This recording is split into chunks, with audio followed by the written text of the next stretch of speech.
This episode is brought to you by Skillshare. The first 1,000 people to use the link in the description will get a 1-month free trial of Skillshare Premium.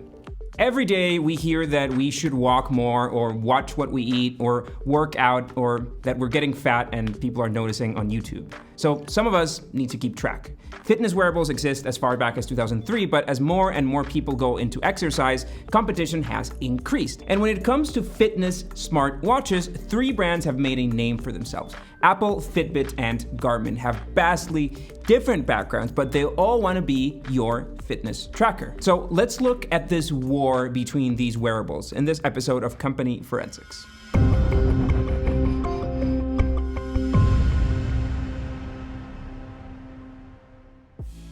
The Apple Watch takes the world by storm.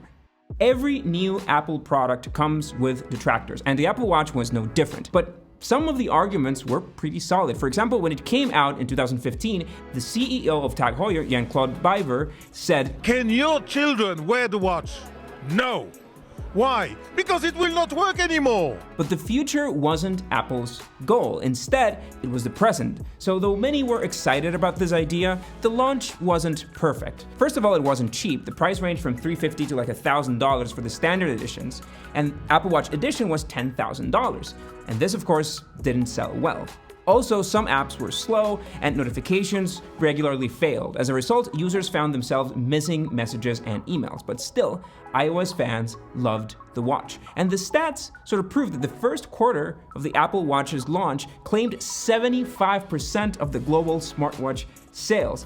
It set the standard for smartwatches and watches in general. In just 5 years, the Apple Watch outsold the entire Swiss watchmaking industry. But notice we have not mentioned fitness. That's because from the start, the Apple Watch didn't aim for it. Apple wanted a mass market. Still, that's not to say they lagged in that department, as its fitness tracking was one of the best and easiest to use. Others, however, wanted to challenge this dominance.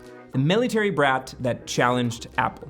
Originally called ProNav, Garmin was the brainchild of Gary Burrell and Min Kao. Both had experience in military electronics, especially radio and avionics. Burrett and Kao believed that GPS had plenty of uses outside the military, so after raising $4 million, they left their respective jobs and founded ProNav in 1986. From boating to aviation, rescue, and construction, ProNav mainly focused on GPS applications, and as a result, the company thrived in these niche markets. But after rebranding to Garmin, a contraction of both their names, the founders noticed that wearables were becoming even more popular. So Garmin created the Forerunner in 2003, which allowed users to track their fitness aspects like heart, distance, and calories. Yes, it was bulky and had a short battery life, but it was one of the first devices aimed at athletes. And thanks to top-of-the-line GPS technology, triathletes and long-distance runners loved the devices. So smartwatches were the next logical step, but their goal was not only to cater to athletic needs, but also to provide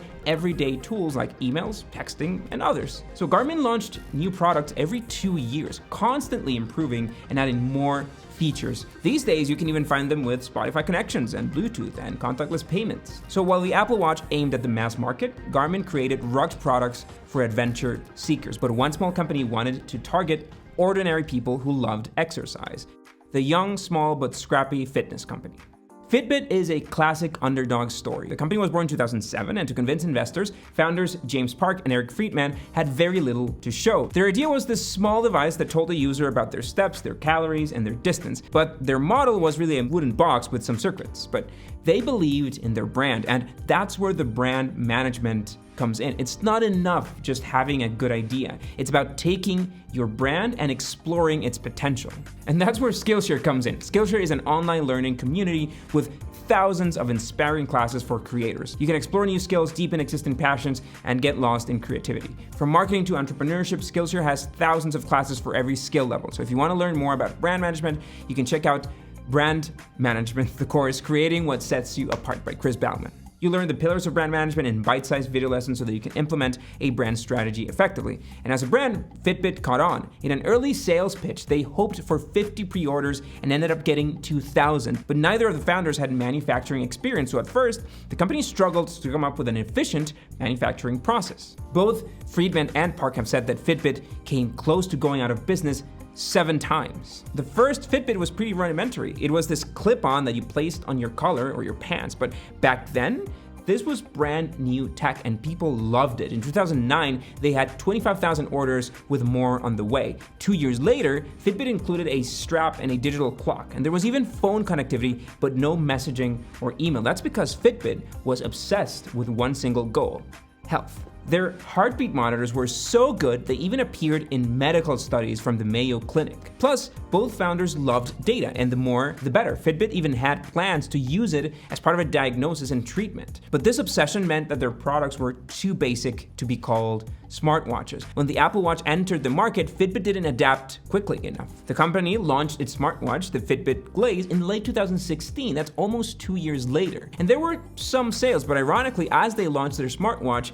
their fitness product sales took a hit. The problem was that the Blaze didn't come close to the Apple Watch. While Apple dominated, Fitbit hovered around 3rd or 4th in sales, and that's when Google comes in. The giant wanted to be in this wearable war and bought Fitbit for $2.1 billion. And Fitbit had some advantages like sleep tracking, which Apple introduced only in 2020, but the move proved risky.